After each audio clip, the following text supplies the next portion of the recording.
Welcome to the Nation of Gridiron. This is a scheme success rate portfolio evaluation, where production, role, and scheme fit are measured together. Omar Cooper Jr., wide receiver, 6 foot, 199 pounds, with verified speed at 4.42. Compact frame, explosive movement profile, built for vertical separation and run-after catchability. To understand Cooper's impact, you have to understand his role. Cooper's usage shows clear versatility. 63% aligned outside, 37% in the slot. This is not a static receiver. This is a movable piece, capable of stretching vertically or operating inside against leverage. His development is directly tied to scheme evolution. In 2023, limited usage within a run-first, RPO-based structure. Low production, but not a reflection of ability. In 2024, transition into a more explosive system. Vertical spacing, timing concepts, and a defined role as a Z receiver. This is where his profile stabilized. Then in 2025, a full shift, heavy slot usage, YAC-focused design, and mismatch creation against nickel defenders. Production didn't just improve, it exploded. This evaluation follows the SSR framework, where player value is measured through role performance, scheme fit, and production efficiency, because output alone doesn't define impact. Execution within structure does. Production trends confirm the role shift. From 18 receptions in 2023 to 69 in 2025, nearly 1,000 yards and 13 touchdowns. This is not incremental growth. This is system-driven acceleration. When a role expanded, the production followed. As an outside Z receiver, Cooper profiles as a vertical threat. Acceleration, release burst, and separation ability define his game. He wins early in routes and tracks the ball effectively downfield. Z roll score, 80. In the slot, his profile elevates. Strong hands, YAC vision, play strength through contact, and the ability to break tackles in space. This is where he becomes a mismatch. Slot roll score, 88. This is his most dangerous alignment. When weighted by usage, outside production, and slot efficiency combine, the final roll score, 84, a balanced receiver profile with clear strength inside.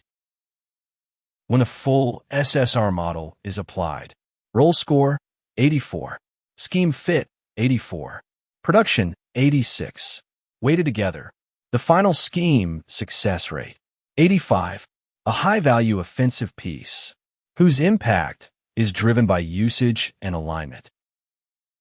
Ceiling, a wide receiver 2, within a system that maximizes spacing and volume. Not a true alpha, but a high-impact multiplier.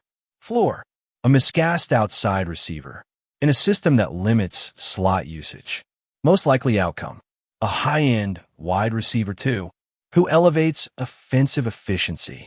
Projection grade, 85.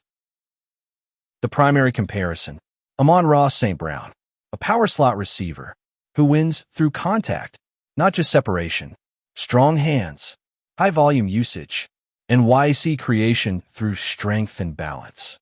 This is the blueprint. Chris Godwin, a slot and Z hybrid with physical route running and consistent production in the intermediate game. Another system-dependent weapon who thrives when used correctly. Rashid Rice, a strength-based separator with heavy slot production and YAC-driven efficiency. This reinforces the profile. Physical, inside-driven, system amplified.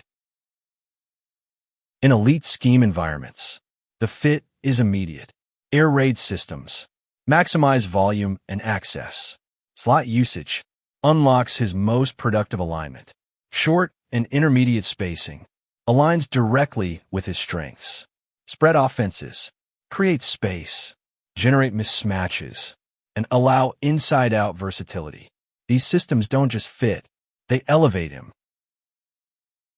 In timing-based West Coast systems, his release and separation translate naturally. Run-after-catch concepts fit his profile, and intermediate routes become high-efficiency opportunities. Zone run hybrids add motion, alignment flexibility, and play-action windows. This is where consistency meets production. In good scheme fits, he remains productive. Vertical zone concepts allow him to attack seams and overs. West Coast zone structures provide rhythm-based opportunities. These systems work, but don't fully maximize his ceiling. In poor scheme environments, his value declines. Power run systems increase blocking demands and reduce passing volume. Slot usage decreases, limiting his primary strength. And in heavy power-based West Coast systems, receivers become blockers first. Opportunities shrink. This is not where he thrives. One of the best landing spots, the Seattle Seahawks, a zone-heavy offense built on motion, slot usage, and YAC creation. This system allows rotation between slot and Z and creates space for physical receivers to operate. SSR fit, 90, immediate contributor with high-volume upside. Jacksonville presents a strong fit, a spread-based offense built on spacing and slot integration. Intermediate route usage aligns directly with his strengths. He can immediately step into a slot and Z hybrid role in a system that values separation and run-after-catch production. SSR fit, 89. Indianapolis offers a balanced fit, a vertical and zone run blend with heavy play-action usage. This creates intermediate windows where Cooper operates best. He can attack seams, overs, and slot routes. His physical profile fits the structure of this offense. SSR fit, 88.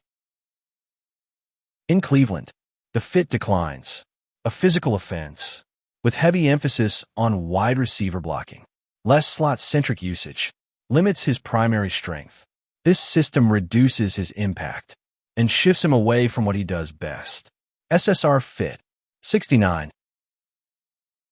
Tennessee presents similar concerns. Outside receiver usage is prioritized with lower passing volume. This limits opportunities and minimizes slot involvement.